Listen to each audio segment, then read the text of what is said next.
Vamos abrir o texto bíblico na primeira epístola de São João, capítulo 1, verso 8.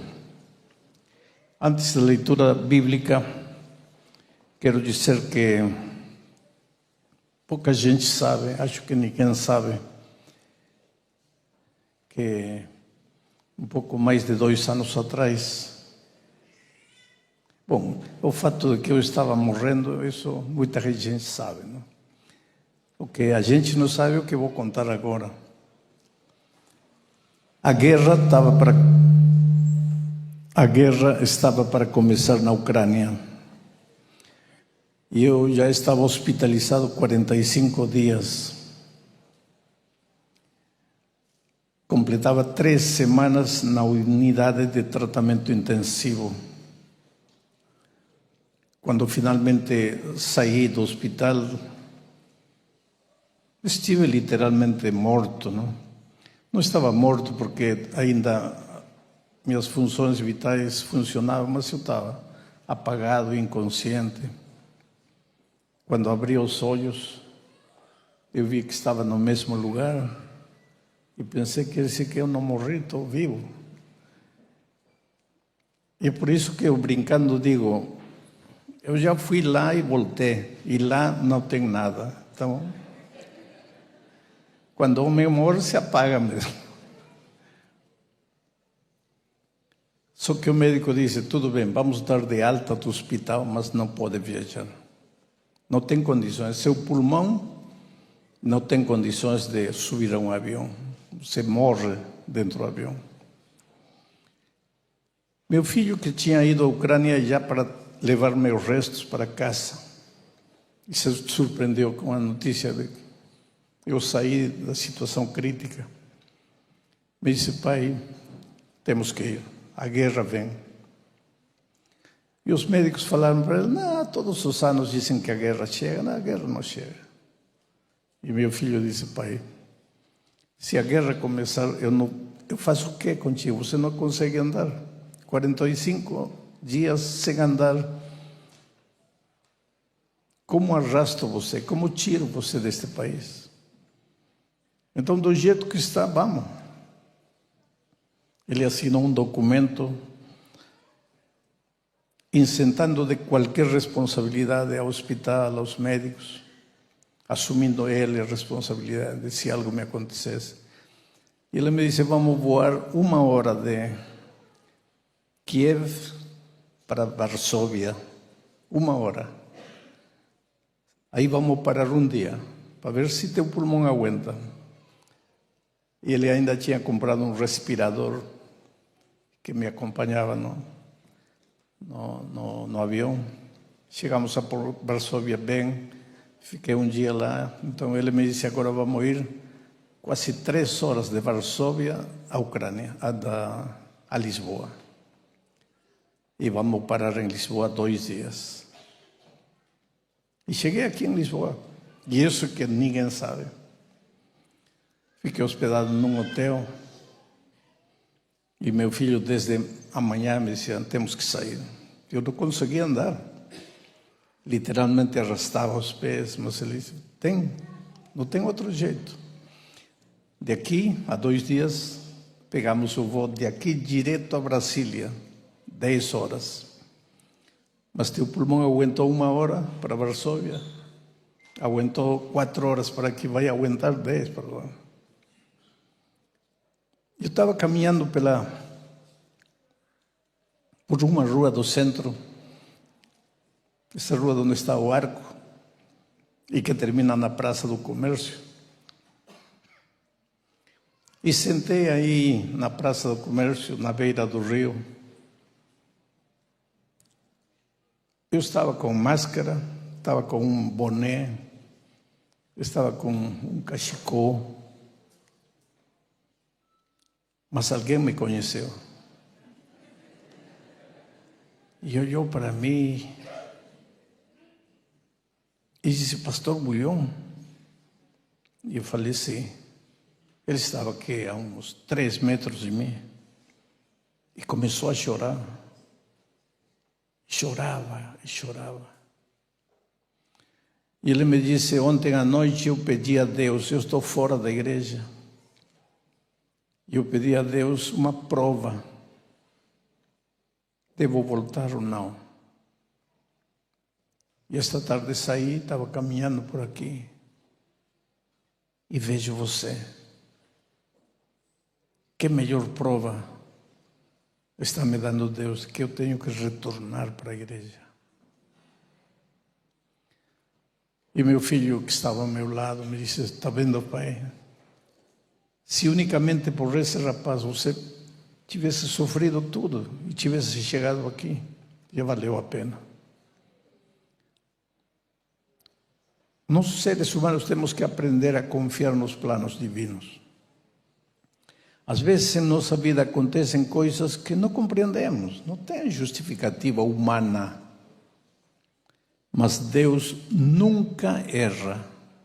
Coloquem isso na cabeça. Deus nunca erra.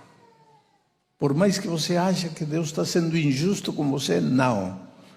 Deus nunca erra. Aí peguei o voo de aqui para Brasília. 10 horas, na metade do voo, meu pulmão não aguentava. Mas o respirador me ajudou a chegar lá. No dia seguinte começou a guerra. Uma ala do hospital onde eu estava internado foi bombardeada. Deus nunca erra. É por isso que eu digo, eu vou pregar até o último minuto de minha vida. Minha vida não é minha, não me pertence.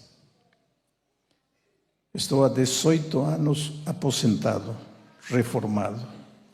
Podia estar em casa tranquilo. Mas continuo viajando, continuo cumprindo a missão.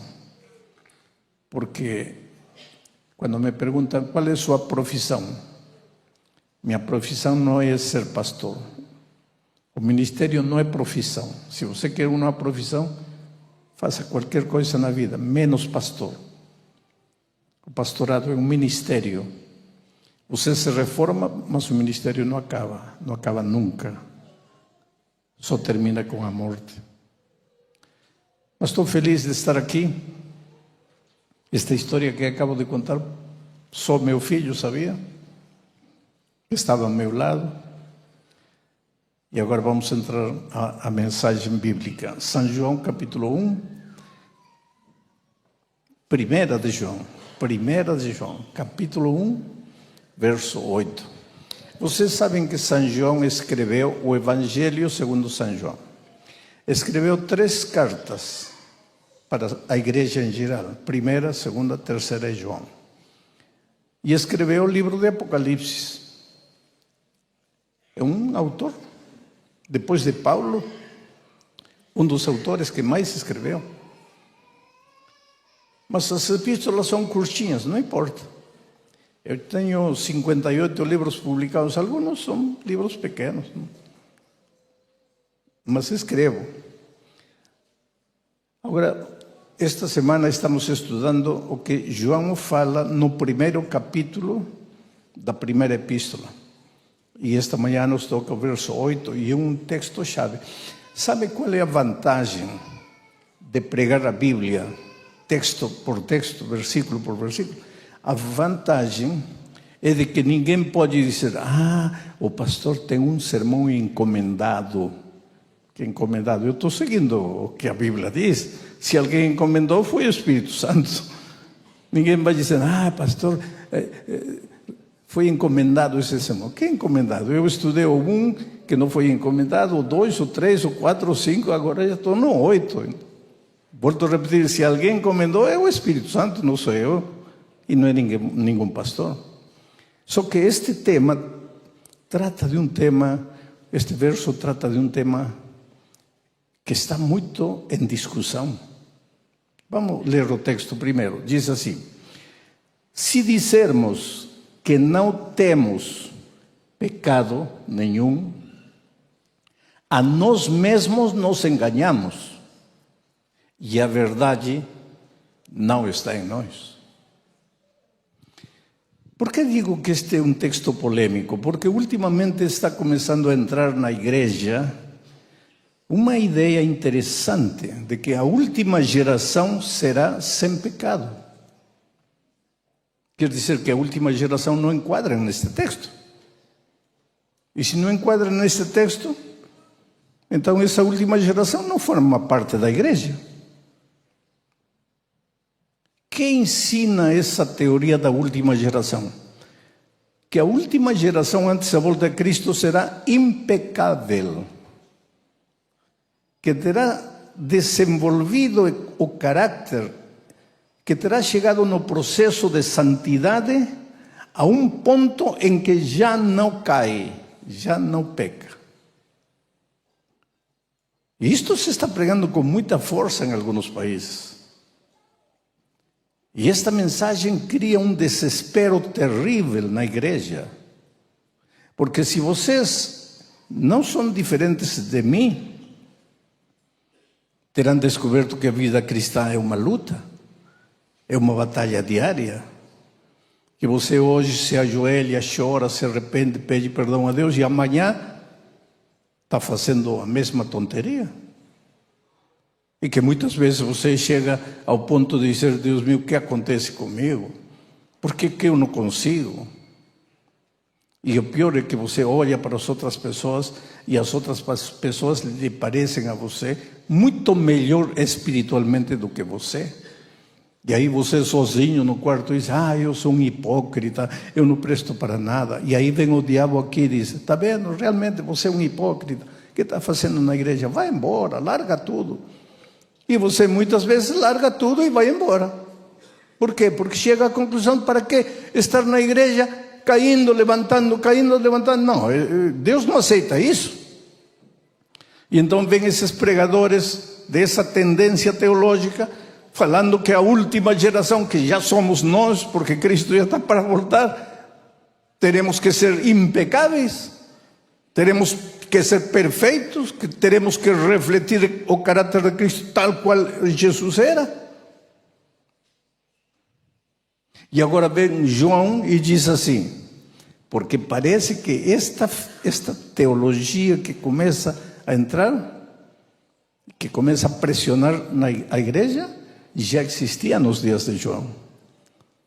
Cristãos que diziam que em seu relacionamento com Cristo tinham chegado a um ponto em que já não pecavam. E agora vem João e categoricamente afirma. Vou ler em segunda pessoa singular.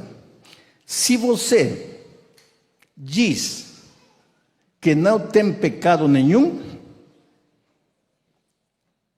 você mesmo se engana. E a verdade não está em você. Porque é fácil dizer: não, eu já cheguei a um ponto em que eu tenho vencido todas as minhas fraquezas. Claro, quando ninguém vê você.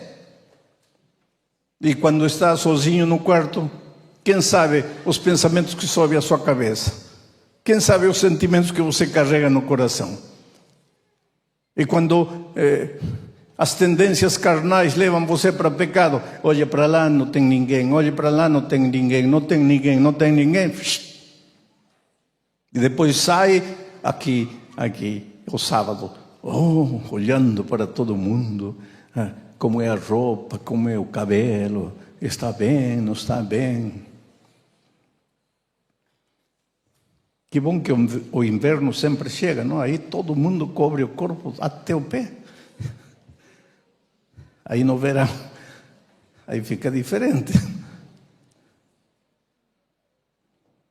É interessante que uma promessa em São João 16:8, a promessa do Espírito Santo que diz: quando Ele vier, o Consolador, o Espírito Santo, convencerá ao mundo, e você e eu somos parte do mundo, dos habitantes desta terra, convencerá ao mundo de pecado. De que pecado? De teu pecado.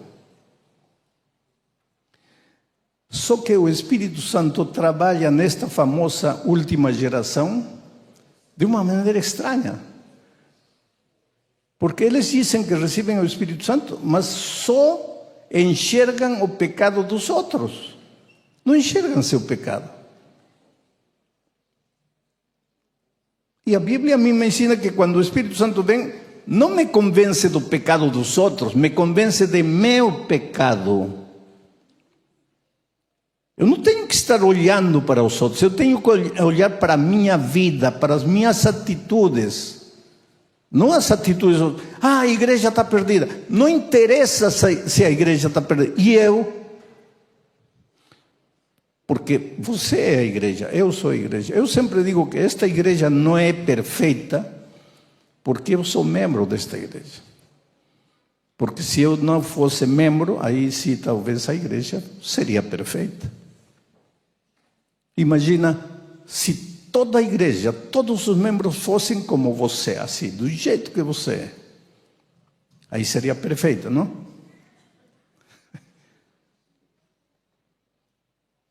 É interessante o que João diz.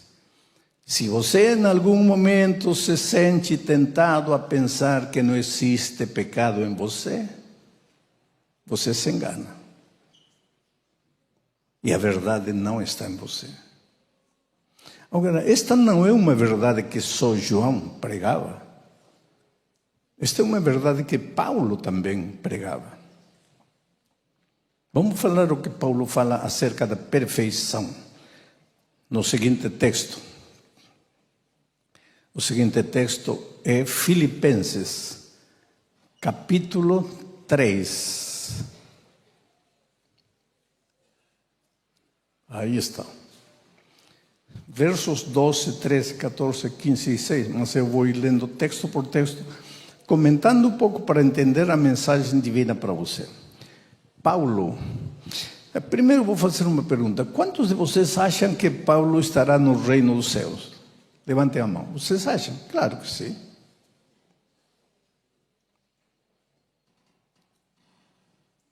Agora olhem o que Paulo falava. E quando ele escreveu sua epístola aos Filipenses, já estava chegando ao fim da sua vida, ao final da sua vida. Olhem o que ele falava. Não que eu o tenha já recebido, ou tenha já obtido a perfeição. Coitado do Paulo. Paulo não poderia entrar na última geração, porque a última geração é sem pecado. E Paulo, ele confessa publicamente: eu não consegui, eu ainda não tive a perfeição. Então, se Paulo entrou ao reino dos céus, quer dizer que os imperfeitos são os que vão para o reino dos céus? Calma, não vai tirar tuas conclusões particulares. Vamos ver o que ele está dizendo. Diz assim: não que eu tenha já recebido ou tenha já obtido a perfeição, mas prossigo para conquistar aquilo para o que também fui conquistado por Cristo. Prossigo. Esse verbo prosseguir é interessante porque em grego, porque Paulo escreveu em grego, é o verbo lambanó. Em outras palavras, ele está dizendo: eu ainda não sou perfeito. Eu ainda não consegui viver completamente à altura das expectativas de Deus. Mas uma coisa faço, prossigo. Sabe o que é o verbo prosseguir? Lambanó. Não é caminhar, subindo. Não, não é assim. O verbo prosseguir é: você começa a subida em direção da perfeição, começa a subida, mas cansa. Aí para, toma ar, às vezes senta, respira. Toma um pouco de água, continua. Aí tropeça, cai, levanta, sacude o pé, o pó e continua. E de repente já você vai vendo acima da montanha: já estou chegando, e tira forças das fraquezas, já estou chegando. E quando finalmente chega, respira: cheguei. E aí você descobre que tem outra montanha mais alta. E que você achava que chegou e não chegou nada. Chegou ao cume de uma montanha, mas tem outra maior. Agora entra o verbo lambanó, prossigo. Olho, e em lugar de me desanimar, adquire novas forças e prossegue. Chega no cume de outra montanha, aí descobre que tem uma montanha mais alta. E prossegue. E já na velhice ele disse, eu não consegui. Desde que aceitei Jesus caminho de Damasco, porque eu andava perseguindo cristãos, mas caminho de Damasco me encontrei com Jesus, desde esse dia comecei minha carreira com Cristo. Agora já estou velho e prossigo. Eu ainda não sou perfeito. Prossigo. Seguinte texto, verso 13. Irmãos, quanto a mim, não julgo havê-lo alcançado. Está falando de quê? Da perfeição, da santidade. Não julgo havê-lo alcançado. Mas uma coisa faço, e isto é chave. Você quer ser perfeito? Isto é chave. Primeiro, não pense que já alcançou. Não diga, eu pertenço à última geração. Você pertence a Jesus, não pertence a geração nenhuma. E os que pertencem a Jesus, como Paulo, prosseguem. Não chegam à conclusão de que já alcançaram. Prosseguem. E que mais? Mas uma coisa faço. Esquecendo-me das coisas que para trás ficam e avançando para as que diante de mim estão. Seguinte verso. 14. Prossigo para o alvo, para o prêmio da soberana vocação de Deus em Cristo Jesus. Esse é o segredo de Paulo. Ele disse, eu não alcancei, mas uma coisa faço. Não olho para trás, porque quando olho para trás, promessas que nunca cumpri. Decisões que duraram 1 hora, 2 dias, 3 dias. Vocês já viram que geralmente nossas igrejas têm 2 semanas de oração por ano, não é certo? Na primeira semana de oração todos nos consagramos, aí chamamos um pastor invitado, ele prega. E na última noite, às vezes, algum pastor faz um apelo, cada um escreve seu pecado em um papelzinho, depois se queima aqui os papelzinhos.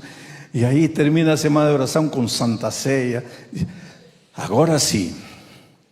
Uma semana depois está tudo igual. Aí vamos esperar a segunda semana de oração.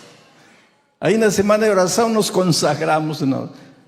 Já viu que nossa vida é semana de oração, em semana de oração, em semana de oração. Agora Paulo diz assim, não olho para trás, me esqueço. Se prometi, se não cumpri, se caí, se fracassei, me esqueço. Uma coisa faço, prossigo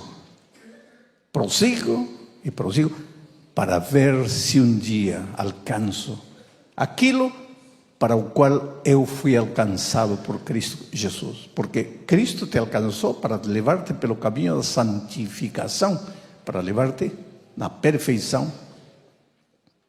Seguinte verso, os 2 últimos. Diz, todos, pois, agora vai ver a confusão que Paulo vai criar na tua cabeça. Todos, pois, que somos perfeitos. É raro, não?